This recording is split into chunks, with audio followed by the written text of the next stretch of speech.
नमस्कार दोस्तों, मैं सुप्रिया स्वागत करती हूँ आपका डिकोड एग्जाम के डेली करंट अफेयर्स की क्लास में। दोस्तों, आज करंट अफेयर्स की क्लास में हम डिस्कस करेंगे 15 दिसंबर से रिलेटेड करंट अफेयर्स को। तो चलिए जल्दी से आप सभी लोग सेशन से जुड़ जाइए और ज्यादा से ज्यादा लोगों को सेशन शेयर करिए, क्योंकि देखा जाए करंट अफेयर्स काफी इंपॉर्टेंट है, अपने आप में पूरा पोर्शन है एक एग्जाम के लिए, और हर एग्जाम में इसका लगातार वेटेज जैसा बढ़ता जा रहा है। इसलिए आपको रेगुलर जो है, मैं तो यही कहूंगी, आप रेगुलर अपनी करंट अफेयर्स की क्लास को फॉलो करिए।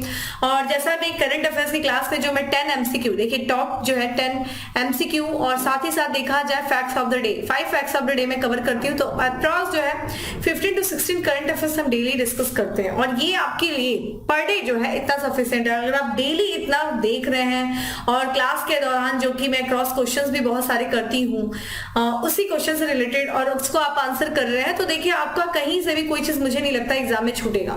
ठीक है, तो कोशिश करिए जब भी मैं करंट अफेयर्स की क्लास करते हैं आपसे, जब भी हम लोग डिस्कस करते हैं करंट अफेयर्स क्लास में एमसीक्यू को, तो उस दौरान उससे रिलेटेड जो मैं कुछ आपको चीजें एक्स्ट्रा बताती हूँ, एक्स्ट्रा पॉइंट्स बताती हूँ, उनको भी कोशिश क्या करिए, नोट डाउन करिए और उनसे भी संबंधित और भी सारी चीजों को टच करने की कोशिश करिए। ठीक है, देखिए आज के डेट में जो करंट अफेयर्स से संबंधित क्वेश्चंस आते हैं उनको स्टैटिक्स जीके से टच करके क्वेश्चंस पूछे जा रहे हैं, तो हर डायमेंशन आपका कवर हो, यही मेरी पूरी कोशिश रहती। कहीं से भी क्वेश्चंस आपके एग्जाम में पूछ ले जाए तो आपको एग्जामिनेशन हॉल में ही बैठ के ये फील नहीं आना चाहिए, अरे भाई ये क्या आ गया, ये तो मैंने पढ़ा ही नहीं था, ऐसा कुछ आपको फील नहीं आना चाहिए। हर चीजों को टच करिए, जो मैं क्वेश्चंस पूछ रही हूँ आपसे उसका भी कोशिश करिए, आंसर दीजिए। आप देखिए आपको बहुत हेल्प करेगा।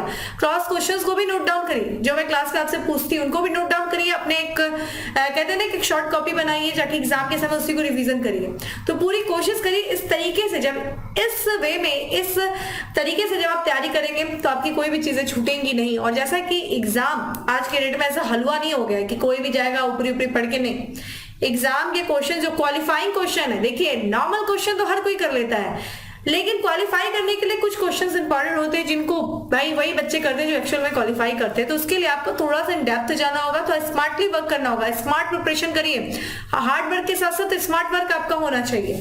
ठीक है, तो चलिए आप देर नहीं करूंगी, इससे ज्यादा मैं आपसे कुछ नहीं बोलूंगी, अपनी क्लास को स्टार्ट करते हैं। उसके पहले मैं ये कहना चाहूंगी, चैनल को सब्सक्राइब कर लीजिए और बेल आइकन को प्रेस कर लीजिए, और जिससे कि आपका चैनल से रिलेटेड कोई भी क्लास है उसकी नोटिफिकेशन आपको प्रॉपर टाइम पे मिलती रहेगी और आपकी कोई भी क्लास मिस नहीं होगी।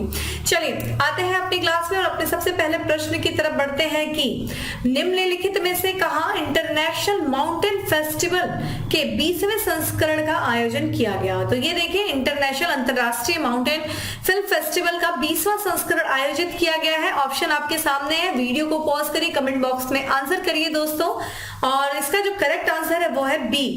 ठीक है, यानी कि जो नेपाल की कैपिटल है काठमांडू, वहां पे ही इंटरनेशनल माउंटेन फिल्म फेस्टिवल के 20वें संस्करण का आयोजन किया गया है। अभी हाल फिलहाल में ध्यान रखिएगा, ये काठमांडू में आयोजित किया गया है international film festival.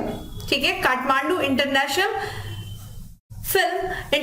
Mountain film festival, और ये कौन सा संस्करण था दोस्तों? 20वां संस्करण था, जो अभी हाल फिलहाल में आयोजित किया गया। ये किसने, ये जो महोत्सव था, ये फेस्टिवल जो था वो 8 तारीख से शुरू हुआ था और 12 दिसंबर तक ये उत्सव चला। ठीक है, 4 से 5 दिनों तक चला था, और इस उत्सव के दौरान एक हिंदी फिल्म भी दिखाई गई थी, ये चीज आप ध्यान रखिएगा, हिंदी। और यहाँ पे देखिए क्या है, ये जो फिल्म थी वो सिद्धार्थ सीरीन के द्वारा निर्देशित की गई थी, निर्मित की गई थी। फिल्म का नाम देखिए, हिंदी फिल्म का नाम है आयन। ठीक है, आयना, ध्यान रखिएगा, आयना फिल्म है जिसको काठमांडू इंटरनेशनल फिल्म फेस्टिवल के 20वें संस्करण में दिखाया गया। ध्यान रखिएगा, आयना जो फिल्म है इसके जो निर्देशन किया गया था, डायरेक्शन जो किया गया था, ये सिद्धांत सीरीन के द्वारा किया गया था। इसमें बहुत से जो है भाषाओं की फिल्म इसमें दिखाई गई। कहाँ कहाँ की देखा जाए, नेपाली, कोरियाई, हिंदी, स्पेनिश, रूसी, फ्रेंच, दियोल और लेबनानी, इन भाषाओं के लगभग 55 फिल्मों को इस फेस्टिवल में प्रस्तुत किया गया। और इस साल जो काठमांडू इंटरनेशनल फिल्म फेस्टिवल की जो थीम थी वो क्या थी? Sustainable summits. ठीक है, थीम ध्यान रखिएगा, काठमांडू में इसका आयोजन किया गया है, जो नेपाल की कैपिटल है, इसका ध्यान रखिएगा। 20वां संस्करण था, और हिंदी फिल्म क्या थी दोस्तों? आयना, ये ध्यान रखिएगा। चलिए इसके पहले कुछ और भी हम नेक्स्ट क्वेश्चन भी देंगे, यहाँ पे कुछ हम और भी फिल्म महोत्सव के बारे में बात कर लेते हैं। देखिए अभी हाल फिलहाल में नवंबर के महीने में 22 नवंबर से समथिंग लेकर के 28 नवंबर के बीच में भारत का जो अंतरराष्ट्रीय फिल्म महोत्सव मनाया गया था, ये चीज ध्यान रखिएगा। ये गोवा में आयोजित किया जाता है, ठीक है, गोवा में। तो ये ध्यान रखिएगा, जो अंतरराष्ट्रीय फिल्म महोत्सव भारत का ये किसके द्वारा आयोजित किया जाता है, तो फिल्म समारोह निदेशालय और गोवा राज्य सरकार के द्वारा हर साल जो है गोवा में ये मनाया जाता है। कौन सा? अंतरराष्ट्रीय फिल्म फेस्टिवल, ठीक है, भारत का अंतरराष्ट्रीय फिल्म फेस्टिवल। वही बात करें बुसान अंतरराष्ट्रीय फिल्म फेस्टिवल, जो कि दक्षिण कोरिया से रिलेटेड है, और ये दक्षिण कोरिया का पहला अंतरराष्ट्रीय फिल्म फेस्टिवल समारोह है, यानी कि, और इसका जो है पहला संस्करण, या फिर ये कह सकते हैं कि बुसान अंतरराष्ट्रीय फिल्म महोत्सव की जो शुरुआत की गई थी वो 1996 में की गई थी। वहीं अगला है, देखिए, हांगकांग अंतरराष्ट्रीय फिल्म महोत्सव हांगकांग में आयोजित किया गया था, ठीक है, और ये जो है हांगकांग इंटरनेशनल फिल्म सोसाइटी के द्वारा हर साल जो है प्रतिवर्ष आयोजित किया जाता है। वहीं नेक्स्ट की बात करें तो संघाई इंटरनेशनल फिल्म फेस्टिवल है, जो कि चीन, संघाई देखिए चीन में है, और यहाँ पे जो है इसकी जो शुरुआत की गई थी वो 1994 में किया गया था, और इसका जो है अभी लास्ट ईयर यानी कि 2021 में 24वां संस्करण आयोजित किया गया, ठीक है। संघाई इंटरनेशनल फिल्म फेस्टिवल का 24वां संस्करण 2021 में आयोजित किया गया था। तो ये कुछ अंतरराष्ट्रीय फिल्म महोत्सव है जिनका आयोजन किया जाता है। अभी हाल फिलहाल में जो भारत का अंतरराष्ट्रीय फिल्म महोत्सव जिसका आयोजन गोवा में किया जाता है, आप मुझे बताइए कौन सा संस्करण था जो इस वर्ष आयोजित किया गया था, आप मुझे वो संस्करण बताएं। चलिए अगले प्रश्न की तरफ बढ़ते हैं। नेक्स्ट क्वेश्चन है हमारा कि हाल ही में आम आदमी पार्टी भारत की कौन से क्रम की राष्ट्रीय पार्टी बन गई। देखिए अभी कुछ राज्यों में चुनाव हुआ, जिसके बाद से आम आदमी पार्टी की जो परफॉर्मेंस थी उसके बाद से जो भारत का चुनाव आयोग ने इसको राष्ट्रीय पार्टी घोषित कर दिया।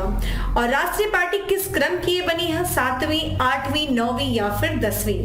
दोस्तों इसका जो करेक्ट आंसर है वो है 9वीं, ठीक है। तो भारत की 9वीं जो नेशनल पार्टी बनी है वो आम आदमी पार्टी बनी है। बहुत बड़ी अपने आप में अचीवमेंट है, क्योंकि बहुत कम समय में इस पार्टी ने बहुत ज्यादा ग्रोथ किया है। देखा जाए इसका गठन अभी पिछले एक दशक यानी कि 10 साल के अंदर हुआ था, और 10 साल के ही दौरान देखा जाए तो, और अभी आम आदमी पार्टी जो गुजरात इलेक्शन में जिस तरह का इनका प्रदर्शन था उसके बाद से इसको भारत की 9वीं राष्ट्रीय पार्टी बना दिया गया। तो भारत की जो है इसे वर्तमान में देखा जाए तो 9 नेशनल पार्टी है। 9वीं कौन सी बनी है दोस्तों, आम आदमी पार्टी, ठीक है। अरविंद केजरीवाल जो है इसके प्रमुख हैं।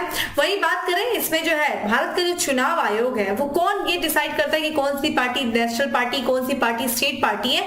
तो ये जो टैग दिया जाता है वो भारत के चुनाव आयोग के द्वारा किसी भी पार्टी को नेशनल पार्टी और राज्य पार्टी का टैग दिया जाता है। और जब किसी भी पार्टी को ये टैग मिल जाता है नेशनल पार्टी का, तो ध्यान रखेगा वो पूरे भारत में या किसी भी संबंधित स्टेट में अपने जो भी उसका सिंबल्स है, जो उसके पार्टी के जो चिन्ह है, जो प्रतीक है, उनका उपयोग वो कर सकता है। इसकी अनुमति चुनाव आयोग के द्वारा दे दी जाती है कि जाइए आप अपने सिंबल्स का प्रचार कर सकते हैं, ठीक है। यहाँ पे जो है किसके तहत ये निर्दिष्ट किया जाता है, तो एक आदेश है जिसको चुनाव चिन्ह आरक्षण आवंटन आदेश कौन से ईयर का है, 1968। इसी के तहत जो है राष्ट्रीय और राज्य पार्टियों के लिए शर्तें निर्दिष्ट की गई। ध्यान रखिएगा क्या क्या शर्तें होती है। देखिए मैं आपको कुछ नेशनल पार्टी से रिलेटेड बता दे रही हूँ कि किसी भी पार्टी को नेशनल पार्टी का दर्जा कैसे दिया जा सकता है। अगर हम बात करते हैं आम आदमी पार्टी की, ठीक है, यानी कि आप पार्टी की बात किया जाए दोस्तों, तो अभी देखा जाए ये 3 राज्यों में देखा जाए तो दिल्ली और पंजाब में तो इनकी सरकार चली रही है। वहीं पे जो इस साल गोवा का चुनाव हुआ था, देखा जाए गोवा का चुनाव शुरुआती जो है इस वर्ष के शुरुआत में जो गोवा इलेक्शन हुआ था उसमें भी आम आदमी पार्टी ने जो है 2 सीटें और पूरे जितने भी वोट थे गोवा के उसके जो है 6.3% जो है प्रतिशत शेयर उसने जीता था इस इलेक्शन के दौरान, ठीक है।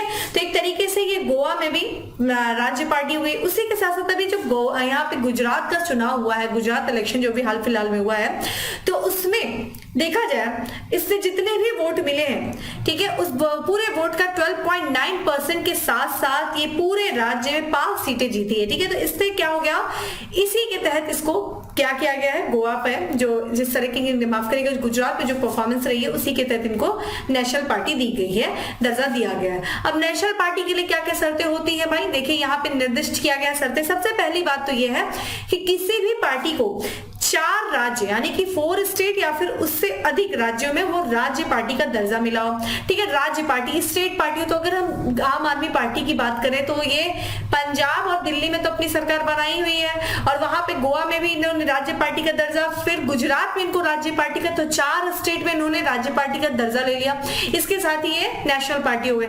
या फिर दूसरी अगर कंडीशन की बात करें तो यदि किसी पार्टी के उम्मीदवारों की जो संख्या उम्मीदवारों की जो पिछली लोकसभा का इलेक्शन हुआ हो या फिर जो विधानसभा के चुनाव में देखा जाए तो किसी भी पार्टी में 4 या उससे अधिक राज्यों में से केवल जितने भी कुल वैध मत है उन वैध मतों का कम से कम उनको 6% वोट मिले हो, जितने भी वैलिड जो है मिले हो, और पिछले जो लोकसभा का चुनाव हुआ है उसमें कम से कम उनके 4 सांसद बने हो, तब उनको जाकर के किसी भी पार्टी को लोकसभा यहाँ पे नेशनल पार्टी का दर्जा मिलता हो। या फिर एक अंतिम कंडीशन यह है कि यदि पार्टी ने कितने कम से कम 3 राज्य यानी कि कम से कम 3 राज्यों में से जितने भी लोकसभा की जितनी वैलिड सीटें हैं, जो सीटें हैं उनमें कम से कम उसने क्या किया हो, 2% सीटें जीती हो। ठीक है, 3 राज्यों के इलेक्शन में टोटल सीटें जो वो प्राप्त कर रहा है वो पूरे लोकसभा की सीटों का 2% उसने प्राप्त कर लिया हो, तो उसे क्या कहा जाएगा, नेशनल पार्टी बनाया जाएगा। मैंने आपको बताया कि ये देखिए शर्तें हैं एक नेशनल पार्टी बनने के लिए। आपकी जिम्मेदारी ये है कि किसी भी पार्टी को स्टेट पार्टी, जैसे कि मैंने बताया कि वो 4 राज्य उससे अधिक राज्यों में राज्य पार्टी का दर्जा उसे मिला हो, तो आप ये मुझे बताइए कि किसी भी पार्टी को स्टेट पार्टी का दर्जा प्राप्त करने के लिए कौन कौन सी कंडीशंस होनी चाहिए, आप मुझे ये कमेंट बॉक्स में बताइए या फिर खुद पढ़ लीजिए, बहुत इंपॉर्टेंट है, यहाँ से पूछे जाने की।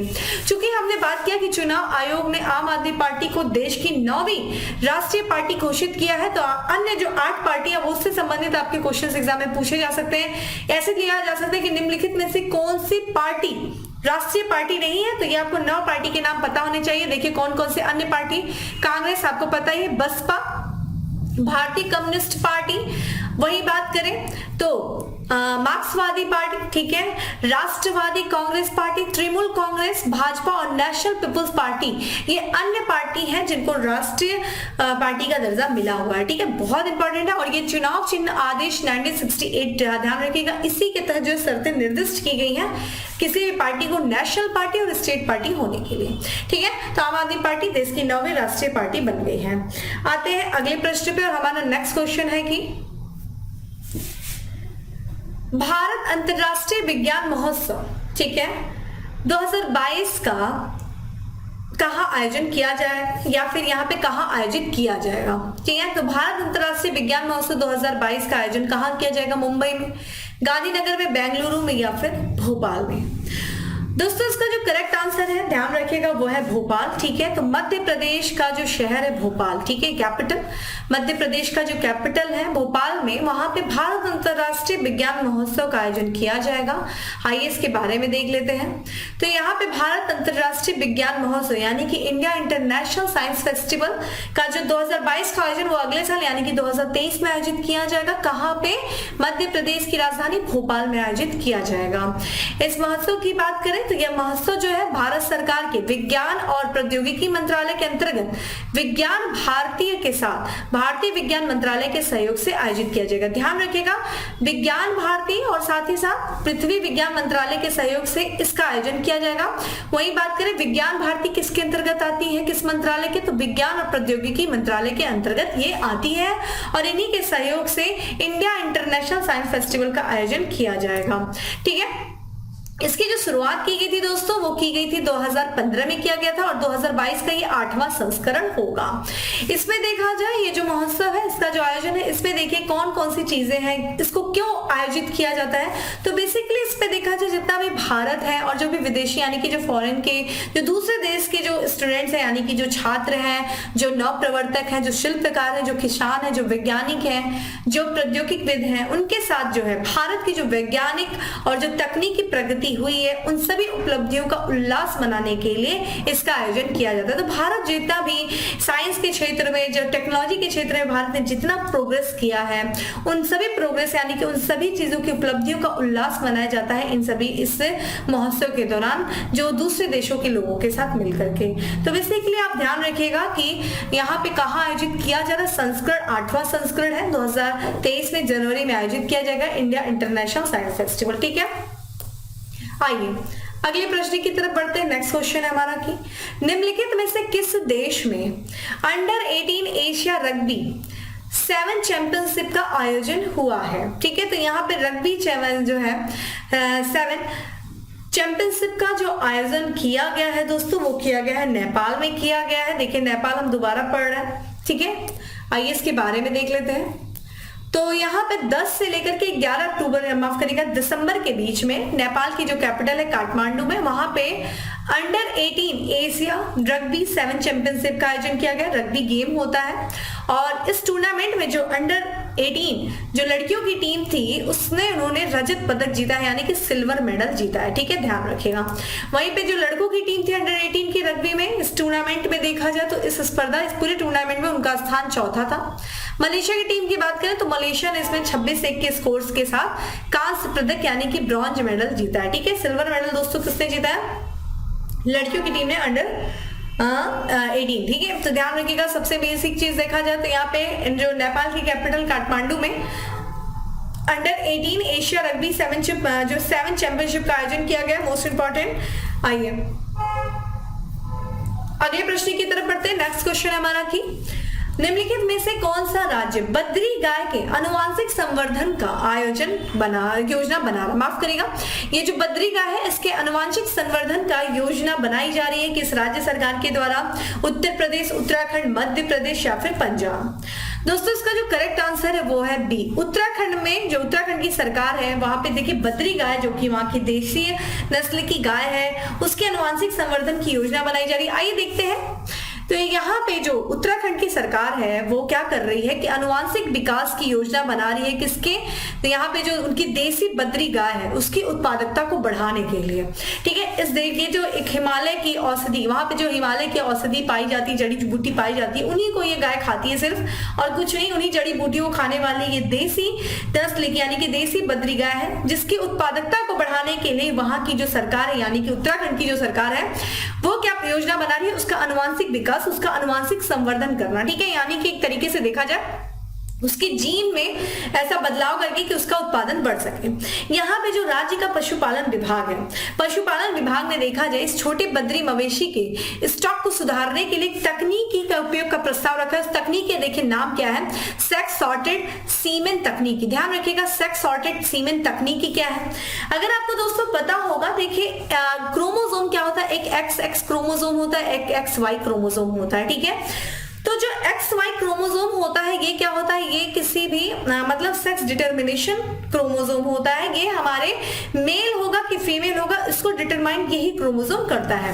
जब ये देखिए क्रॉस होता है तो यहाँ पे जब XX क्रोमोसोम मिलते हैं तो क्यों यहाँ पे जो कि फीमेल बनते हैं, यहाँ पे XY जो क्रोमोसोम होता है तो क्या होता है? मेल बनते हैं। ठीक है, तो यहाँ पे क्या होगा? इस तकनीकी में क्या किया जाएगा? इस टेक्नोलॉजी में क्या किया जाएगा कि जो Y क्रोमोसोम है उस Y क्रोमोसोम को हटा दिया जाएगा। अब जब Y क्रोमोसोम हट जाएगा तो पूरी संभावना बन जाएगी कि फीमेल ही बनेगा, क्योंकि XX का ही क्रॉस होगा। तो इसमें क्या होता है? इससे जिससे भी मादा बच्चियां होने की, यानी कि जब गाय को जो है यहाँ पे मादा बच्चियां होने की चांसेस जो है 90% से अधिक हो जाती है इस सेक्स सॉर्टेड सीमेन टेक्निक में। ठीक है, ध्यान रखिएगा। और इसी के उपयोग का प्रस्ताव दिया गया है। बद्री गाय की बात किया जाए तो ये वहां के राष्ट्रीय पशु अनुवांशिक संसाधन ब्यूरो के द्वारा प्रमाणित उत्तराखंड की पहली पंजीकृत मवेशी नस्ल है। ठीक है, और इसकी जो है इसका उत्पादन, जो दूध का उत्पादन ये काफी कम करती है। ठीक है, और इसके भी उत्पादन को, इसके दूध के भी उत्पादन को बढ़ाने के लिए एक पारंपरिक भ्रूण फ्लश प्रक्रिया, जिसको क्या कहा जाता है? मल्टीपल ओव्यूलेशन एम्ब्रियो ट्रांसफर, उसके भी प्रयोग किया जाएगा ताकि इसका जो दूध होता है उसकी क्वांटिटी को बढ़ाया जा सके। इसके दूध की बात करें दोस्तों तो ये गाय जो कि हमने बात किया हिमालय में जितनी भी जड़ी बूटियां पाई जाती है उन्हीं को ये सिर्फ खाती है। अब जब जड़ी बूटी खाएगी तो इसके दूध में भी औषधीय गुण मिलेंगे, हमें उच्च जैविक गुण मिलेंगे। तो इसके दूध ध्यान रखिएगा बहुत ही मूल्यवान होता है। इसके दूध की बनी हुई घी बहुत ही ऊंची कीमत पे बिकता है, 3000-5000 किलो इस तरीके के इसके घी बिकते हैं। ठीक है, और चूंकि हमने बात किया कि इसके ये औषधि खाती है तो इसके जो मूत्र होते हैं उसको भी बहुत बड़ी कीमत में, मतलब उसकी भी बहुत ऊंची कीमत लगती है। ठीक है, इसके दूध में लगभग देखा जाए 90% बीटा कैसीन प्रोटीन होता है जो कि किसी भी स्वदेशी किस्म में सबसे अधिक है। ठीक है, तो ये काफी अच्छी है। ये काफी देखा जाए तो हेल्थ के लिए इस गाय का दूध काफी अच्छा माना जाता है। तो एक तरीके से इसीलिए वहां की उत्तराखंड की सरकार ने इस पर विचार किया और इसकी उत्पादकता को बढ़ाने के लिए ये कुछ किए गए। तो ये टेक्नोलॉजी ध्यान रखेगा, मल्टीपल ओव्यूलेशन एम्ब्रियो ट्रांसफर तकनीकी, और दूसरा तकनीकी का नाम रखेगा तिसेक्स सॉर्टेड सीमन तकनीकी। ठीक है, यही उत्तराखंड सरकार के द्वारा प्रस्तावित किया गया है। बात करें उत्तराखंड के बारे में तो आइए थोड़ा सा उत्तराखंड को देख लेते हैं। ये है आपके सामने भारत का मैप। वर्ष 2000 की बात है जब उत्तराखंड उत्तर प्रदेश से अलग हुआ और उत्तरांचल नाम से अपने आप को स्थापित किया। ठीक है, तो ये पहले उत्तराखंड का भाग था और 2007 में इसने उत्तराखंड इसका नाम पड़ा।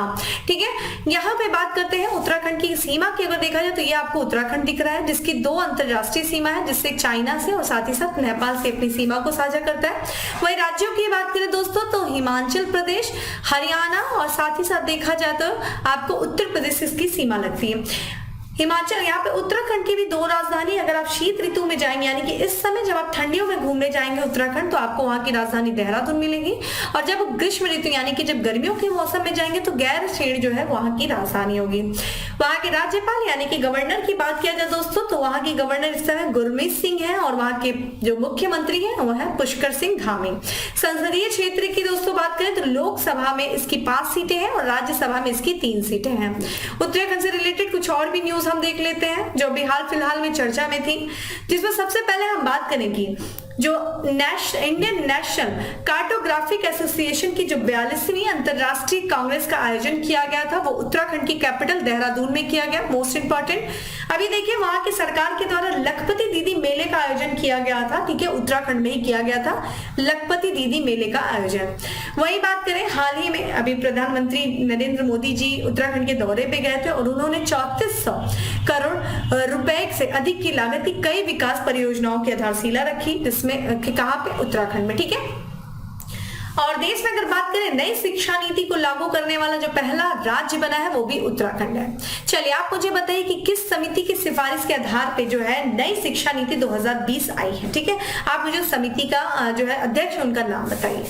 चलिए आते हैं अगले प्रश्न पे। नेक्स्ट क्वेश्चन है हमारा कि हाल ही में कितनी हिमालयी औषधि पौधे IUCN रेड लिस्ट में शामिल हुए हैं। ठीक है, तो IUCN के रेड लिस्ट में यहाँ पे जो है देखा जाए तो 3 हिमालय औषधि पौधों को शामिल किया गया है। आइए इनके बारे में देख लेते हैं। स्क्रीन पे आप इनकी तस्वीर देख ही रहे हैं। ये 3 हिमालय औषधि पौधे हैं जिनको जो संकटग्रस्त जो लिस्ट जारी की जाती है, संकटापन प्रजातियों की लिस्ट जारी की जाती है IUCN की रेड बुक, उसमें जो है इनको शामिल किया गया है। तो ये जो है हिमालय में पाई जाती हैं ये 3 औषधि पादप प्रजाति जिनको अभी देखा जाए हाल फिलहाल में IUCN की रेड लिस्ट में शामिल किया गया है। और ये तीनों कौन कौन से, इनका नाम देखिए मेसोट्रोपिस पेलिटा, फ्रिटिलारिया सिरोहोसा और यहाँ पे डेक्टाइलोरी हेटाग्रिया।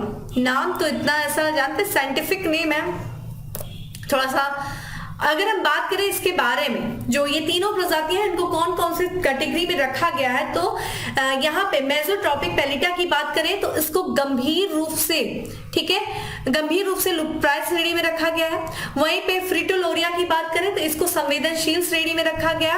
और हेक्टाइलोरिया की बात करें, हेक्टाइलोरिजा की बात करें तो इसको लुप्तप्राय श्रेणी में रखा गया है। ये सभी श्रेणियां आपको याद होनी चाहिए, क्वेश्चन बिल्कुल पूछे जा सकते हैं। एनवायरमेंट एंड इकोलॉजी से संबंधित क्वेश्चन इसी तरीके के पूछे जाते हैं। और ये ध्यान रखिएगा ये एक क्वालिफाइंग क्वेश्चन है क्योंकि अक्सर ऐसे ही क्वेश्चन लोग छोड़ देते हैं। नॉर्मल क्वेश्चन बच्चा मैंने बार बार बोला अक्सर लोग करके आते हैं, क्वालिफाइंग क्वेश्चन ये है हमारे, ध्यान रखिएगा, इसके नोट्स बना लीजिएगा।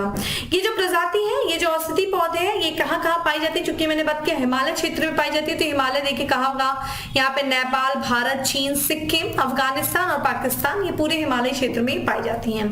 बात कर रहे हैं IUCN के बारे में यानी कि अंतरराष्ट्रीय प्रकृति संरक्षण संघ, जिसका फुल फॉर्म देखिए क्या है, international union for conservation of nature.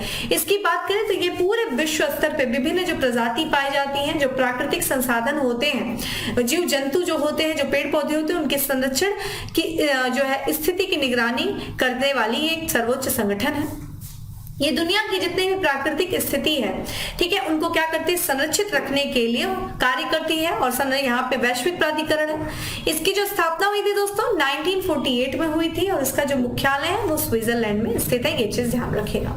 चलिए अगला प्रश्न है हमारा कि निम्नलिखित में से कौन सा देश standing with the Ukrainian people पर अंतरराष्ट्रीय सम्मेलन की मेजबानी करेगा। तो देखिए एक प्रयास किया जा रहा है, जितने भी आपको पता है फरवरी से यहाँ पे यूक्रेन और रशिया के बीच में युद्ध चल रहा है और बहुत सारे वेस्टर्न नेशन जो कि पक्षकार है किसके, यूक्रेन के, और उसी में से एक देश है जिसने एक अंतरराष्ट्रीय सम्मेलन आयोजित किया जा रहा है standing with the Ukrainian people, उसकी मेजबानी कर रहा है। और ये कंट्री दोस्तों कौन है, वो है फ्रांस। ठीक है, आइए इसके बारे में बात करते हैं।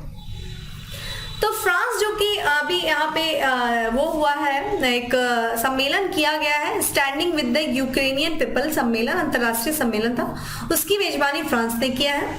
इस कार्यक्रम में देखा जाए 47 देशों के प्रतिनिधि और साथ ही साथ 12 अंतरराष्ट्रीय संगठन जो है वो शामिल हुए।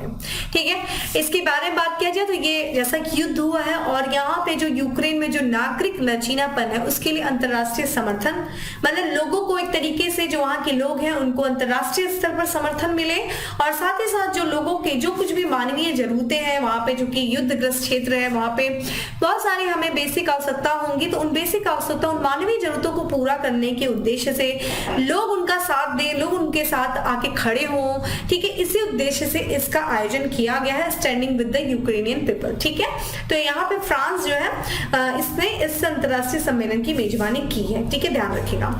अगला प्रश्न है हमारा कि हाल ही में भारत के साथ निम्न में से कौन से देश की नौसेना इंडिया इंडो कॉर्पेट नामक युद्ध अभ्यास में भाग ले रही है। ठीक है, तो भारत के साथ कौन सी देश की सेना है, इंडोनेशिया है, थाईलैंड है, ऑस्ट्रेलिया है या फिर रूस है।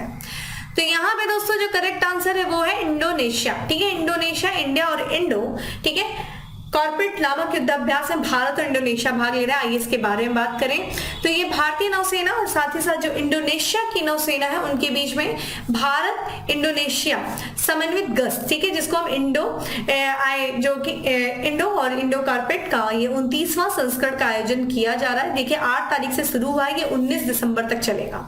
ठीक है, इस अभ्यास में देखा जाए जो भारतीय नौसेना की युद्धपोत है करमुक, ठीक है, करमुक की बात करें तो ये स्वदेश निर्मित मिसाइल कॉर्वेट है और इसने जो है इंडोनेशिया के वेलावन में तैनाती के पूर्व ब्रीफिंग में भाग लिया।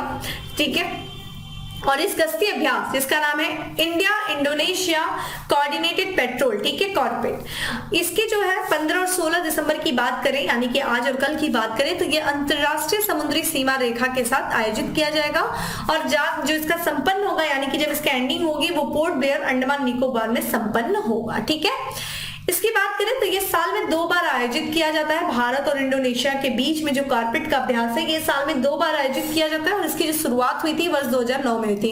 और देखिए दोस्तों यही कारण है कि इस बार संस्करण देखिए कौन सा है, ये 39वां संस्करण है। ये चीज ध्यान रखिएगा क्योंकि साल में 2 बार आयोजित किया जाता है। शुरुआत इसकी वर्ष 2002 में हुई थी। और इस तरह के जो नौसेना अभ्यास होते हैं किस उद्देश्य से, बेसिकली दोनों देशों के बीच में एक सामंजस्य, दोनों देशों की जो नौसेना उनके बीच में सामंजस्य स्थापित करने के लिए, तो दोनों देशों के यानी कि जो सेना है नौसेना उनमें सहयोग स्थापित करने के लिए नौसेना के बीच में आपसी समझ पारस्परिकता को बढ़ाने के उद्देश्य से ऐसे अभ्यास को आयोजन किया जाता है। ठीक है, चलिए अगला प्रश्न है हमारा कि निम्नलिखित में से किस भारतीय फिल्म ने 2 गोल्डन ग्लोब पुरस्कार नामांकन प्राप्त किया है। तो 2 गोल्डन ग्लोब पुरस्कार का नामांकन जो प्राप्त किया है कांतारा ने, RRR ने, पुष्पा ने या फिर दृश्यम 2 ने। Correct answer is B, RRR movie ने जो है 2 गोल्डन ग्लोब पुरस्कार का नामांकन प्राप्त किया, नॉमिनेट किया गया है। तो आइए इसके बारे में बात करते हैं। देखिए ये जो फिल्म है RRR, जिसको निर्देशित देखिए किसके द्वारा किया गया था, SS राजामौली, ये नाम याद रखिएगा, SS राजामौली, इन्हीं के द्वारा इस फिल्म को निर्देशित किया गया था RRR को, जिसको वर्ष 2023 यानी कि जनवरी में जो गोल्डन ग्लोब अवार्ड होने वाला है उसमें 2 कैटेगरी में नामित किया गया है। ठीक है, यहाँ पे जो इसका नॉमिनेशन किया गया है वो हॉलीवुड फॉरेन प्रेस एसोसिएशन के द्वारा इस फिल्म को नॉमिनेट किया गया है। और इस फिल्म को 2 कैटेगरी कौन कौन सी है, सबसे पहली जो कैटेगरी वो best non English language film में, और दूसरा देखा जाए जो फिल्म का एक गाना है नाटू नाटू, उसको बेस्ट ओरिजिनल गाने के लिए नॉमिनेट किया गया है। तो ये 2 कैटेगरी है जिसको इस फिल्म में नॉमिनेट किया गया है। इस फिल्म की बात करें RRR की तो ये इंटरनेशनल अवार्ड कैटेगरी में जगह पाने वाली अकेली भारतीय फिल्म भी है। और अगर इनकी अन्य उपलब्धियों की बात करें एस एस राजामौली की, तो इनको भी हाल फिलहाल में दोस्तों इसी फिल्म के लिए, आरआरआर फिल्म के लिए New York film critic circle best director का अवार्ड भी दिया गया था। तो ध्यान रखिएगा अभी जो भी रिसेंट पे आपका एग्जाम होने वाला हो, ठीक है, तो इस फिल्म के बारे में अच्छे से पढ़ लेना, यहां से संबंधित क्वेश्चन पूछे जा सकते हैं। स्टार कर लीजिए इस क्वेश्चन को, बहुत इंपॉर्टेंट अपने आप में क्वेश्चन है, ठीक है। चलिए आते हैं अपने अगले प्रश्न पे, और आज का हमारा लास्ट क्वेश्चन है कि हाल ही में राष्ट्रीय ऊर्जा संरक्षण दिवस कब मनाया गया। तो राष्ट्रीय ऊर्जा संरक्षण दिवस जो मनाया गया है दोस्तों, वो मनाया गया है 14 दिसंबर को मनाया गया। आइए इसके बारे में बात कर लें। तो देखिए भारत जो है वो हर साल 14 दिसंबर को नेशनल एनर्जी कंजर्वेशन डे यानी कि राष्ट्रीय ऊर्जा संरक्षण दिवस मनाता है। इस चीज को ध्यान रखिएगा, एक मिनट। और इस दिवस को मनाए जाने का उद्देश्य देखिए क्या है। एक बेसिकली देखा जाए तो ऊर्जा का विवेकपूर्ण उपयोग, जो भी एनर्जी है उसका इस तरीके से इस्तेमाल किया जाना चाहिए, ऐसा नहीं कि वेस्ट हो, और साथ ही साथ इस तरीके का इस्तेमाल होना चाहिए कि उसको भविष्य की भी जरूरतें पूरी हो सके, यानी कि सस्टेनेबल, ठीक है, सस्टेनेबिलिटी बनी रहे। तो एक विवेकपूर्ण उपयोग होना चाहिए, और साथ ही साथ आगे आने वाली जनरेशन उनके भी ऊर्जा की जरूरतों को ध्यान रखना चाहिए। इसी के उद्देश्य से ये चीज मनाई जाती है इस दिवस को, ताकि लोगों को जागरूक किया जा सके, ठीक है। इस दिवस की बात करें दोस्तों, तो ये जो कि केंद्रीय ऊर्जा मंत्रालय के तहत स्थित एक एफिशिएंसी ब्यूरो ऑफ एफिशिएंसी बीज को कहते हैं, इसी ने जो है 1991 से राष्ट्रीय ऊर्जा संरक्षण दिवस का आयोजन कर रहा है। किसके द्वारा किया जा रहा है? बी के द्वारा। बी का फुल फॉर्म भी आपसे एग्जाम में पूछा गया था। तो ब्यूरो ऑफ एफिशिएंसी जो कि केंद्रीय ऊर्जा मंत्रालय यानी कि यूनियन मिनिस्टर ऑफ पावर के अंतर्गत आता है, और इसी के द्वारा 1991 से जो है national energy conservation day celebrate किया जाता है। बी की बात किया जाए तो ये अत्यधिक ऊर्जा उपयोग को कम करने के लिए रणनीतियां तैयार करने और साथ ही साथ संबंधित प्रोग्राम के आयोजन में सहायता करती है। इसके अलावा देखा जाए तो एनर्जी यानी कि ऊर्जा संरक्षण अधिनियम पर भी हस्ताक्षर किया गया था दोस्तों, कब? 2001 में। तो लोगों को अवेयर करने के लिए, ताकि वो जो है एनर्जी का जो है सही तरीके से इस्तेमाल करें। देखिए अगर आप लोग रूम में है तो ठीक है, तब तक लाइट ऑन रखिए, रूम से बाहर जा रहे हैं तो लाइट को ऑफ कर दिए, फर्जी का इस तरीके से फैन वैन चला के नहीं छोड़े। तो जितना ज्यादा जो है एनर्जी को प्रिजर्व करिए, जिससे कि क्या होगा, आने वाली जनरेशन को भी मिल सके। तो इसी को जागरूक करने के लिए बेसिकली ये डे सेलिब्रेट किया जाता है, ठीक है। तो ये था दोस्तों आज का हमारा 10 MCQ। बात करते हैं फैक्ट्स ऑफ द डे की। फैक्ट्स ऑफ द डे में हमारा सबसे पहला फैक्ट्स है कि हाल ही में जीवाणु संक्रामक स्ट्रेप ए से बच्चों की मृत्यु दर्ज की गई है। किस कंट्री में? यूनाइटेड किंगडम में, ठीक है। तो यूनाइटेड किंगडम में अभी ये जो जीवाणु संक्रामक स्ट्रेप ए है, इससे प्रभावित बच्चों की मृत्यु हुई है, ध्यान रखिएगा। नेक्स्ट है हमारा दिसंबर का ICC player of the month पुरस्कार दिया गया है किसे? जोस बटलर को। अब आप मुझे बताएंगे ये किस देश से संबंधित है, ठीक है, जोस बटलर। वही बात करें, हाल ही में महाकवि सुब्रमण्यम ठीक भरथियार की प्रतिमा को अनावरण किया गया है। कहाँ पे ये किया गया है? वाराणसी में, जो तमिलनाडु के चीफ मिनिस्टर है एमके स्टालिन, उनके द्वारा इसका अनावरण किया गया है।